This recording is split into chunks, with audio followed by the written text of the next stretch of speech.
നമസ്കാരം.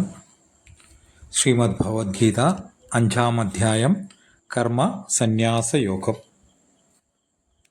നമ്മൾ 17 ശ്ലോകം വരെയാണ് കഴിഞ്ഞതുവരെ നോക്കിയിരുന്നത്. അവിടെ ഭഗവാൻ പറഞ്ഞു, ഞാനൊരു കർത്തൃത്വവും കർമ്മവും ഈ ലോകത്തിൽ സൃഷ്ടിക്കുന്നില്ല, ഒരു കർമ്മഫല സംയോഗവും സൃഷ്ടിക്കുന്നില്ല. അവിദ്യ കൊണ്ട് ഈ ശരീര മനോബുദ്ധികൾ താതാത്മ്യപ്പെട്ടുകൊണ്ട് അജ്ഞാനികൾ അല്ലെങ്കിൽ മനുഷ്യർ ഇവിടെ ആ മായയുടെ അവിവേകത്തെ തുടർന്നുകൊണ്ടാണ് ഇവിടെ പ്രവർത്തിക്കുന്നതും ആ കർമ്മങ്ങൾ ഞാൻ ചെയ്യുന്നു അല്ലെങ്കിൽ കർത്തൃത്വ ഭാവം ഉണ്ടാകുന്നതും കർമ്മഫലത്തിൻ്റെ ആ സംയോഗമെല്ലാം ഉള്ളതൊക്കെ നമുക്ക് അനുഭവപ്പെടുന്നതെല്ലാം മായാകാര്യങ്ങളാണ്. ഇതൊന്നും പരമാത്മ തത്വത്തിൽ എന്നാൽ സൃഷ്ടിക്കപ്പെട്ടവയല്ല എന്ന് ഭഗവാൻ തീർത്തു പറഞ്ഞു. തുടർന്ന് ആരുടെയും പാപത്തെയോ പുണ്യത്തെയോ ഞാൻ സ്വീകരിക്കുന്നില്ല, ആർക്കും പുണ്യവും പാപവും കൊടുക്കുന്നുമില്ല എന്ന് പറഞ്ഞു. എന്നിൽ കർമ്മങ്ങളൊന്നുമില്ല എന്നത് അതുകൊണ്ട് നാദത്തെ കസിജിത് പാപം എന്നൊക്കെ പറഞ്ഞ് ആ ശ്ലോകം 15-ാമത്തേതിൽ നമ്മൾ ചർച്ച ചെയ്യുകയാണ്. പിന്നെ എന്തുകൊണ്ടാണ് ഇത് ഇങ്ങനെ ഈ പാപവും പുണ്യങ്ങളിലൂടെയും ഒരു ജീവൻ കടന്നു പോകുന്നതെങ്കിൽ അജ്ഞാനേന ആവൃതം ജ്ഞാനം തേന മുഹ്യന്തി ജന്തവഃ. അജ്ഞാനേന ആവൃതം, സ്വന്തം പരമാത്മ സ്വരൂപത്തെക്കുറിച്ച് തിരിച്ചറിവില്ലാത്തതിനാൽ ശരീര മനോബുദ്ധികളിൽ പെട്ടുകൊണ്ട് താതാത്മ്യപ്പെട്ടുകൊണ്ട് ജീവഭാവത്തെ എടുത്ത് അവിടെ ഞാനെന്നും എൻ്റെ എന്നും കണ്ടുകൊണ്ട് അവിടെ അതിനെ മോഹത്തിനടിമയായി പുണ്യപാപങ്ങൾക്ക് അടിമയായി ജന്മങ്ങളും ദുഃഖങ്ങളും സുഖങ്ങളും എല്ലായി തീരുന്നു എന്ന് ഭഗവാൻ. അപ്പോൾ ഇതിനെ എങ്ങനെ നിവൃത്തിക്കാം? അവിടെ പറഞ്ഞു, ജ്ഞാനേന തു തദജ്ഞാനം യേഷാം നാശിതമാത്മനഃ. ജ്ഞാനം കൊണ്ട് ഈ അജ്ഞാനത്തെ ഇല്ലാതാക്കണം. പരമാത്മ തത്വത്തിൽ എന്നിൽ യാതൊന്നും സംഭവിച്ചിട്ടില്ല, എന്നിൽ ഇതൊന്നും യാതൊന്നും ഇല്ല. അല്ലേ? സ്വർണങ്ങളെല്ലാം ആഭരണങ്ങളായി പല പല ആഭരണങ്ങളായി കയ്യിലും കാതിലും കഴുത്തിലെല്ലാം ഇടുന്ന ആഭരണങ്ങളായി നിൽക്കുമ്പോഴും അതെല്ലാം സ്വർണം തന്നെ. സ്വർണത്തിന് ഭിന്നമായിട്ട് ഒരു നാമമോ രൂപമോ, ആ രൂപം പോലും സ്വർണം തന്നെയാണ്. അങ്ങനെ യാതൊന്നും സംഭവിച്ചിട്ടില്ല എന്നതറിഞ്ഞുകൊണ്ട് അപ്പോൾ അത് സൂര്യനെ പോലെ തെളിഞ്ഞ ആ ജ്ഞാനം നമ്മുടെ പരമാത്മ തത്വത്തെ പ്രകാശിപ്പിക്കുന്നു എന്ന് പറഞ്ഞു. അങ്ങനെ വരുമ്പോൾ പുനരാവൃത്തിയില്ലാത്ത മോക്ഷത്തെ ഈ ജ്ഞാനത്തിലൂടെ സാധ്യമാകുന്നു. അതിൽ തിരിച്ച് വീണ്ടും ഒരു മായയ്ക്ക് അടിമപ്പെടുക അങ്ങനെയുള്ളത് ഇല്ല. കാരണം മായ എന്നത് ഉണ്ടായിരുന്നില്ല. ഇപ്പോൾ കയറൊരിക്കലും പാമ്പായിരുന്നില്ല. അവിടെ കയറിൽ പാമ്പ് കാണുമ്പോൾ അതൊരിക്കലും പാമ്പായിരുന്നില്ല. പാമ്പിനെ നീക്കം ചെയ്ത് അത് കയറാവേണ്ട ആവശ്യമില്ല. അത് കയറാണെന്ന് അറിഞ്ഞാൽ പിന്നെ അതിൻ്റെ ഒരു പ്രതീതി തോന്നിയാലും അതിലൊരിക്കലും പാമ്പാണെന്നുള്ള സത്യബുദ്ധി ഉണ്ടാകില്ല എന്നതുപോലെ. അപ്പോൾ ഈ ജ്ഞാനമുള്ളവർ ആത്മതത്വത്തെ കണ്ടതിന് ശേഷം എങ്ങനെയായിരിക്കും അവരുടെ മറ്റുള്ള വ്യവഹാരത്തെക്കുറിച്ച് ഭഗവാൻ പറയുകയാണ്. വിദ്യാവിനയ സമ്പന്നേ ബ്രാഹ്മണേ കവിഹസ്തിനി ശുനിചൈവ സ്വഭാഖേ ച പണ്ഡിതാ സമദർശിനഃ. ആ സമദർശിത്വം എല്ലാവരുടെയും ആത്മാവ് തന്നെയാണ്. ആത്മഭിന്നമായിട്ട് യാതൊന്നും വേറൊരു സത്യമായിട്ടില്ല. മായ പോലും ആത്മഭിന്നമായിട്ടില്ല എന്ന് ഭഗവാൻ ഇവിടെ പറയും. അങ്ങനെ യാതൊന്നും ഉണ്ടായിട്ടില്ല. ഉണ്ടായിട്ടുണ്ടെങ്കിലല്ലേ ഈ രൂപങ്ങൾ അങ്ങനെ പ്രത്യേകമായിട്ടിപ്പോൾ തിരയ്ക്ക് ഓരോ രൂപങ്ങളുണ്ട്, വലുതും ചെറുതുമായിട്ടും പല രൂപങ്ങളിൽ കാണുന്ന തിര പൊന്തും താഴുകയും ചെയ്യുന്നുണ്ട്. അതിനൊരു രൂപം ജലത്തിന് ഭിന്നമായിട്ടുണ്ടോ? ഇല്ല, അത് ജലം തന്നെയാണ് രൂപമായിരിക്കുന്നത്. അല്ലെങ്കിൽ ആഭരണങ്ങളെല്ലാം രൂപമായിരിക്കുന്നത് അത് തന്നെയാണ്. അങ്ങനെ യാതൊന്നും ഇവിടെ സംഭവിച്ചിട്ടില്ല എന്നറിയുന്ന ആ സമദർശികൾ ഇവിടെ യാതൊന്നും എന്നിൽ നിന്നും ഭിന്നമായിട്ട് യാതൊന്നും ഉണ്ടായിട്ടില്ല. അവിടെ എന്താ? അവിടെ ഇങ്ങനെ വിദ്യാവിനയ സമ്പന്നേ, വിദ്യാവിനയൻ അറിവും വിനയവും തികഞ്ഞ അല്ലെങ്കിൽ ആത്മജ്ഞാനം ആ ബോധമുള്ളവനായാലും വിനയസമ്പന്നേ ബ്രാഹ്മണേ, അങ്ങനെയുള്ള ആ ബ്രാഹ്മണൻ അറിവും ആത്മജ്ഞാനമുള്ള അതാ ആത്മജ്ഞാനി.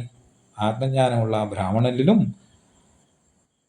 അവിടെ ബ്രാഹ്മണൻ എന്ന് പറയുന്നത് ആത്മജ്ഞാനം ഉള്ളവനെയാണ് പറയുന്നത്. അവനാണ് ബ്രാഹ്മണൻ.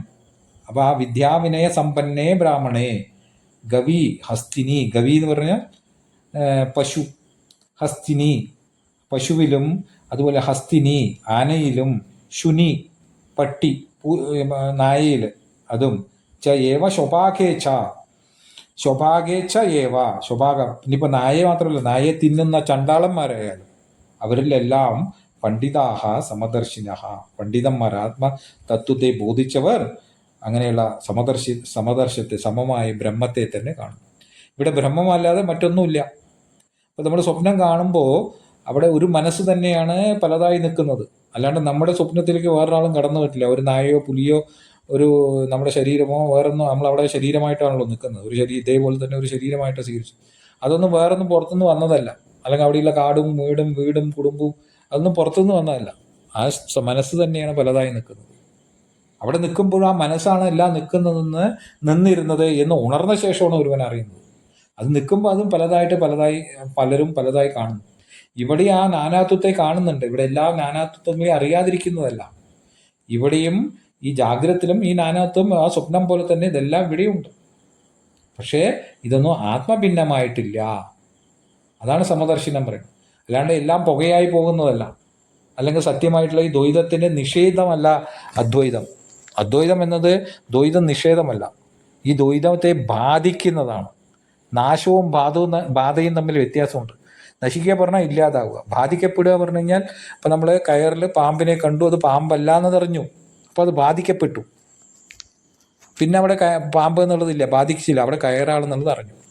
അറിവ് കൊണ്ട് ബാധയാണ് ഉണ്ടാകുന്നത്, നാശം ഉണ്ടാകുന്നില്ല. കർമ്മം കൊണ്ടാണ് നാശം ഉണ്ടാക്കുന്നത്, അല്ലേ? കർമ്മം കൊണ്ടാണ് ഒരു പ്രവൃത്തി ചെയ്തിട്ടാണ് നമ്മളതിനെ ഒരു മാറ്റങ്ങൾ ഉണ്ടാക്കുന്നത്. അറിവ് കൊണ്ട് ഒരു റൂമിൽ വെളിച്ചം വന്നു കഴിഞ്ഞാൽ അവിടെയുള്ള വസ്തുക്കൾക്കൊന്നും മാറ്റം ഉണ്ടാകുന്നില്ല. അപ്പം ജ്ഞാനം കൊണ്ട് അത് ബാധിക്കപ്പെടുകയാണ് ചെയ്യുന്നത്. ഇരുട്ട് ബാധിച്ചു, അവിടെ കാണാത്തതെല്ലാം കണ്ടു. അപ്പം അങ്ങനെയാണ്. അപ്പോൾ ആ അറിവ് കൊണ്ട് ഇവിടെ ഒന്നും അത് സകർമ്മകമല്ല. ജ്ഞാനം, അറിവ് സകർമ്മകമല്ല, അത് കർമ്മത്തിന് ഇതായിട്ടുള്ളതല്ല, അത് ജ്ഞാപകമാണ്, കാരകമല്ല എന്ന് പറയും. അത് അറിയിപ്പിക്കുകയാണ് ചെയ്യുന്നത്. ജ്ഞാപകമാണ്, കാരകമല്ല, ഒരു പ്രവൃത്തിയല്ല ജ്ഞാനം എന്ന് പറയുന്നത്. അപ്പോൾ ആത്മജ്ഞാനം കൊണ്ട് എന്താണ്? സമദർശിത്വം കൊണ്ട് ഇവിടെ നാനാത്വമെല്ലാം ഉണ്ട്. പട്ടിയും പൂച്ചയും, പട്ടിയെ തിന്നുന്ന ചണ്ടാലനും, അതേപോലെ തന്നെ ബ്രാഹ്മണനും പശുവും ആനയും എല്ലാം വേറെ വേറെ ഉണ്ട്, എല്ലാവരിലും ഉണ്ട്. പക്ഷെ ഇതെല്ലാം ആത്മതത്വത്തിൽ നിന്ന് ഭിന്നമല്ല എന്നറിയുന്നു. ആ സമദർശിത്വം എവിടെയുള്ളത്? ആത്മാവിലാണ്, അല്ലാണ്ട് ഈ വ്യക്തികളിലല്ല. നമുക്ക് കുറച്ചത് ചിന്തിച്ച് മനസ്സിലാക്കണം. സ്വർണ്ണ ആഭരണത്തിൽ സ്വർണ്ണമില്ല, സ്വർണ്ണ ആഭരണത്തിൻ്റെ രൂപത്തിൽ സ്വർണ്ണമില്ല. ആ സ്വർണം തന്നെയാണ് രൂപമായിരിക്കുന്നത് എന്നുള്ളത്, അതാണ് അറിയേണ്ടത്. സ്വർണത്തിൻ്റെ പരമാത്മ തത്വം തന്നെയാണ്, പരമാത്മ തത്വമായ സ്വർണം തന്നെയാണ് രൂപമായിരിക്കുന്നത്. അല്ലാതെ രൂപം എന്നുള്ളത് ഉണ്ടായി ആ രൂപം സ്വർണമായിരിക്കുന്നതല്ല. നമ്മൾ തിരിഞ്ഞാണ് ചിന്തിക്കുന്നത്. ഈ ലോകം ഇങ്ങനെ ഒന്ന് ഉണ്ടായി അതിൽ പിന്നെ ബ്രഹ്മം ഇരിക്കുന്നു, അങ്ങനെയല്ല. ഇവിടെ ബ്രഹ്മം മാത്രമേ ഉള്ളൂ. ആ ബ്രഹ്മം തന്നെയാണ് ഈ ഇതെല്ലാം പലതായിട്ടിരിക്കുന്നത്. ഇവിടെ ബ്രഹ്മമായിട്ട് മറ്റൊന്നുമില്ല. അല്ലാണ്ട് ഈ രൂപമല്ല ബ്രഹ്മം എന്ന് പറയുന്നത്, അല്ലെങ്കിൽ ഈ നാനാത്വമല്ല ബ്രഹ്മം. അവിടെ നാനാത്വം ഇല്ല, സമഭാവനയാണ്, സമദർശനമാണ്. ആ സമദർശനത്തിൽ ഇതെല്ലാം ഇങ്ങനെ പ്രതീതമായിരിക്കുന്നു. അതിനെന്താ? ഇപ്പോൾ സ്വപ്നത്തിൽ ഒരു മനസ്സ് തന്നെയല്ലേ പലതായിട്ട് നിൽക്കുന്നു? ഒരേ മനസ്സ്, ഒരാളുടെ മനസ്സ് തന്നെയല്ലേ, ഞാൻ തന്നെയല്ലേ പലതായി നിൽക്കുന്ന അവിടെ എന്നതുപോലെ ആത്മസ്വരൂപം, എൻ്റെ സ്വരൂപം അതുതന്നെയാണ് ദേശകാലങ്ങൾക്ക് അതീതമായി ഇവിടെ പരമമായ ഏകത്വമായിരിക്കും. ഇപ്പോൾ സ്വപ്നത്തിലായാലും ഇപ്പം നമുക്ക് 3 അവസ്ഥകളാണ് ഞാൻ ചർച്ച ചെയ്തിരുന്നു: ജാഗ്രത്, സ്വപ്നം, സുഷുപ്തി. ഈ ജാഗ്രത പറഞ്ഞാൽ ഇപ്പോഴത്തെ അവസ്ഥ. സ്വപ്നം കാണുമ്പോൾ അതും ജാഗ്രതാണ്, സ്വപ്നം കണ്ടുകൊണ്ടിരിക്കുന്നവന് അതും ജാഗ്രതാണ്. സ്വപ്നത്തിൽ ഉണർന്ന ശേഷമാണ് അത് സ്വപ്നമാണെന്ന് പറയുന്നു, സ്വപ്നതുല്യമായ സ്വപ്നമാണെന്ന്. അപ്പോൾ ജാഗ്രത നടക്കുന്നു, സ്വപ്നം നടക്കുന്നു സുഷുപ്ത അവസ്ഥയിൽ നിന്ന്.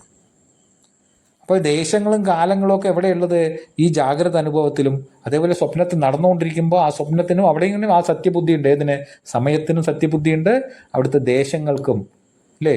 ആ ദേശത്തിനും കാലത്തിനും എല്ലാം സത്യബുദ്ധി എവിടെയുണ്ട്? അതാത് സ്ഥലത്തുണ്ട്. സ്വപ്നത്തിൽ അവിടെയുണ്ട്, ജാഗ്രതത്തിൽ ഇവിടെയുണ്ട്. ഈ ജാഗ്രതത്തിലെ ദേശവും കാലവും ആണോ സ്വപ്നത്തിലെ? അല്ല. നമ്മൾ 2 മിനിറ്റേ ഒന്ന് കിടന്നുറങ്ങി സ്വപ്നം കാണാൻ തുടങ്ങിയിട്ടുണ്ടാവും. 2 മിനിറ്റ് കഴിഞ്ഞ് എണീച്ച് നോക്കുമ്പോൾ ആ സ്വപ്നത്തിൽ എത്രയോ ദിവസങ്ങൾ കടന്നു പോയിട്ടുണ്ടാവും, വർഷങ്ങൾ കടന്നു പോയിട്ടുണ്ടാവും. അപ്പോൾ അവിടുത്തെ സത്യബുദ്ധിയല്ല ഇവിടുത്തെ സത്യബുദ്ധി, ഇവിടുത്തെ സത്യബുദ്ധിയല്ല സമയത്തിനും ദേശത്തിനും. അത് നിത്യമല്ല. അതുകൊണ്ടാണ് അത് നിത്യമേ അല്ല, സത്യമല്ല. ഈ ദേശകാലത്ത് നിന്ന് ഭിന്നമായിട്ടോ അതിന് ആധാരമായി നിൽക്കുന്ന ഞാൻ എന്നുള്ളത്, ഞാൻ തന്നെയാണ് ഈ ജാഗ്രതത്തിൽ ഇപ്പോഴെയുള്ളത്, ഞാൻ തന്നെയാണ് സ്വപ്നം കാണുന്നത്, ഞാൻ തന്നെയാണ് സുഷുപ്തിയിലിരിക്കുന്നത്. ആ ഞാനിന് ഈ ശരീര മനോബുദ്ധികളിൽ താതാത്മ്യപ്പെട്ട് ഇവിടെ ഈ ശരീര മനോബുദ്ധികളിൽ താതാത്മ്യപ്പെട്ട് ഈ ജാഗ്രത അവസ്ഥയിൽ ഇങ്ങനെ, സ്വപ്നത്തിൽ ഒരു ശരീരത്തിനോട് താതാത്മ്യപ്പെട്ട് അവിടെ അങ്ങനെ. അപ്പോൾ ആ താതാത്മ്യം ഇല്ലെങ്കിൽ സുഷുപ്തിയായി, ഒന്നിനോടും താതാത്മ്യമില്ല. അതിപ്പോഴും ഉണ്ട്, ആ സുഷുപ്തം ഞാൻ ഇപ്പോഴും ആണ്. എനിക്ക് യാതൊന്നിനോടും ഒരു ബന്ധവുമില്ല, ഞാൻ നിത്യമുക്തനാണ്, നിത്യശുദ്ധമാണ്. ഇതാണ് ആത്മീയമായ തത്വം. ഈ തത്വത്തെയാണ് ബോധിക്കേണ്ടത്. എങ്ങനെയാണ് ബോധിക്കേണ്ടത്? എന്നിലേക്ക് യാതൊന്നും സ്പർശിച്ചിട്ടില്ല. ശരീര മനോബുദ്ധികളോ ഈ ലോകങ്ങളോ ഒന്നും ഇവിടെ ഇത് സത്യമായിട്ട് നിലനിന്നില്ല. മറ്റൊരു സത്യം ഈ ശരീര മനോബുദ്ധികൾക്കില്ല. സ്വപ്നത്തിൻ്റെ ശരീര മനോബുദ്ധികളോ അവിടെ ഉണ്ടായിരുന്ന കുടുംബത്തിനോ അല്ലെങ്കിൽ അവിടെ കടിക്കാൻ വന്ന പട്ടിക്കോ പൂച്ചയ്ക്കോ അല്ലെങ്കിൽ സിംഹത്തിനോ കടുവയ്ക്കോ എന്തെങ്കിലും സത്യത്വം ഉണ്ടോ ഉണർന്ന ശേഷം? ആ കാണുമ്പോഴുള്ള സത്യബുദ്ധിയല്ലേ. ആ സത്യബുദ്ധി എന്തുകൊണ്ടാണ്? അറിവില്ലായ്മ, മായ. ഇവിടെയോ അത് തന്നെ ആ സത്യബുദ്ധി. മായ കൊണ്ട് ശരീര മനോബുദ്ധികളും ഈ കാണുന്നതെല്ലാം സത്യബുദ്ധി ഉണ്ടാകുന്നു. ആ അറിവില്ലായ്മ പോകുന്നു. ഞാൻ നിത്യമുക്തനാണ്, സമയാതീതനാണ്, ദേശാതീതനാണ്, ദേശകാലാവധിഭ്യാം നിർമുക്തം നിത്യമുക്തം എന്നൊക്കെ കേട്ടില്ലേ? അപ്പോൾ ദേശകാലങ്ങൾക്കെല്ലാം നിത്യമുക്തമായിരിക്കുന്ന ദേശകാലാഭ്യാം നിർമുക്തം നിത്യമുക്തം, നിത്യമായ മുക്തിമായ സ്വരൂപമാണ്. ആ ഒരു ആത്മതത്വം അതെൻ്റെ സ്വരൂപം തന്നെയാണ്, എനിക്ക് യാതൊരു മാറ്റവും ഉണ്ടായിട്ടില്ല എന്നറിയുന്നത്. അപ്പോൾ ഈ നാനാത്വങ്ങളെല്ലാം ദർശിക്കുമ്പോഴും ആ അനുഭവമുള്ളപ്പോഴും ആ സമദർശനം ഉണ്ടാകുന്നു ആത്മജ്ഞാനിക്ക് എന്ന് പറയുന്നത്. അതിനെ വ്യക്തമായി മനസ്സിലാക്കേണ്ടതാണ്.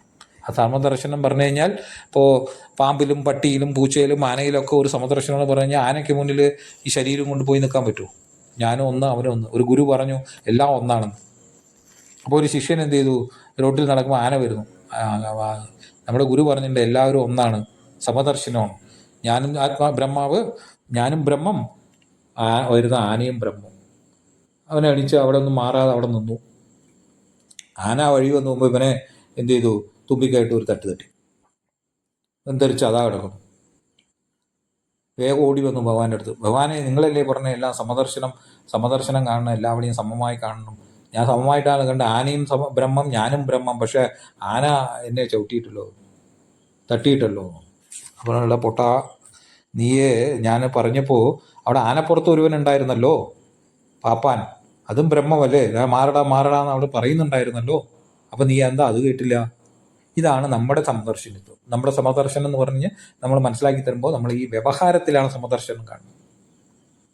സോഷ്യലിസം, കമ്മ്യൂണിസം, അല്ലെങ്കിൽ വേറെന്തോ പറയട്ടെ, കമ്മ്യൂണിസം എന്നുള്ളതൊന്നുമല്ല, സോഷ്യലിസം ഉണ്ട്. ഇതെല്ലാം ഒന്നാണ്. അതൊരിക്കലും സാധ്യമല്ല. വ്യവഹാരത്തിൽ ദ്വൈതം മാത്രമേ ഉണ്ടാവുള്ളൂ. അവിടെ എങ്ങനെ അദ്വൈതത്തെ കൊണ്ടുവരാൻ സാധ്യമല്ല. എല്ലാത്തിനും ഒന്നാക്കി തീർക്കുന്നതല്ല അദ്വൈതം. നാനാത്വത്തിലെ ഏകത്വത്തെ ദർശിക്കുന്നതാണ് അദ്വൈതം. നാനാത്വത്തെ നിഷേധിക്കുന്നതല്ല അദ്വൈതം. ഇത് തിരിച്ചറിയണം നമ്മൾ.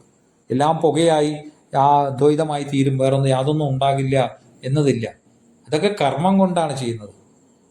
ജ്ഞാപകമാണ് ജ്ഞാനം, കാരകമല്ല. അതിനെ അറിയിക്കുന്നു. ഇവിടെ എന്തുണ്ടോ അതെന്താണെന്നുള്ളത് അറിയിക്കുന്നു. കയറിനെ കയറായി അറിയിക്കുന്നു, പാമ്പല്ല എന്ന് അറിയിക്കുന്നു. അതുകൊണ്ട് അവിടെ ഉണ്ടായിരുന്ന കയറിന് വല്ല വ്യത്യാസം ഉണ്ടാവും, അല്ലെങ്കിൽ അവിടെ കണ്ട പാമ്പ് അതേപോലെ തന്നെ തോന്നാം. പക്ഷെ അതിന് സത്യബുദ്ധിയില്ല, ബാധിക്കപ്പെട്ടു. അറിവ് കൊണ്ട് അതിനെ ബാധിച്ചു. അപ്പോൾ ഇവിടെ നാനാത്വത്തെ അറിവ് കൊണ്ട് ബാധിക്കുന്നു. സോ ആത്മസ്വരൂപമാണ്, മുക്തമാണ്, നിത്യമുക്തമാണ്.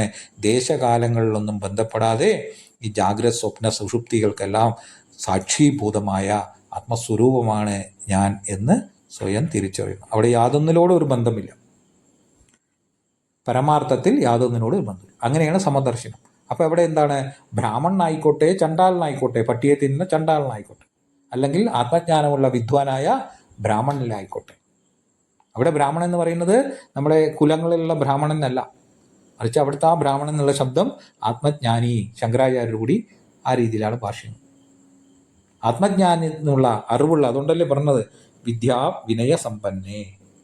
അവിടെ വിദ്യ പറയുന്ന ആത്മവിദ്യ. ആ വിനയസമ്പന്നനായ, ഉപശമം ഉണ്ടായ, വിനയം എന്ന് പറഞ്ഞാൽ ഉപശമം, ഇന്ദ്രിയ നിഗ്രഹമല്ല ഉണ്ടായ, അല്ലെങ്കിൽ ഇന്ദ്രിയങ്ങളിലെല്ലാം നമ്മുടെ താതാത്മ്യ ബുദ്ധിയില്ലാത്ത, മനോശരീര ബുദ്ധികളിലെല്ലാം താതാത്മ്യമില്ലാത്ത ആ ഉപശമം തികഞ്ഞ ബ്രാഹ്മണനിലും അതുപോലെ പട്ടിയെ കഴിക്കുന്ന ചണ്ടാലിനും സമദർശനം എല്ലാം ഒന്നാണെന്ന് കാണും. അല്ലാണ്ട് ആ വ്യത്യാസം കാണാതെയല്ല ഇവിടെ. ആ വ്യത്യാസം എവിടെയില്ല? ആത്മാവിലില്ല എന്നതാണ് ദർശനം. അല്ലാണ്ട് വ്യവഹാരത്തെ നിഷേധിക്കുന്നതല്ല അദ്വൈതം എന്ന് ഇവിടെ തിരിച്ചറിയണം. സ്വതവേ നമ്മൾ അങ്ങനെയാണ് കാണുന്നത്. എല്ലാം ബ്രഹ്മമാണെന്ന് പറയുന്നു. ഇത് അവൻ ഭക്ഷണമൊക്കെ കഴിക്കുന്നുണ്ട്, അവൻ നമ്മളെപ്പോലെ തന്നെ എല്ലാ തരത്തിലും കാര്യങ്ങളെല്ലാം ചെയ്ത് ജീവിക്കുന്നുണ്ട്. ഇത് ആരുടെ ദൃഷ്ടിയാ? അജ്ഞൻ്റെ ദൃഷ്ടിയാണ്.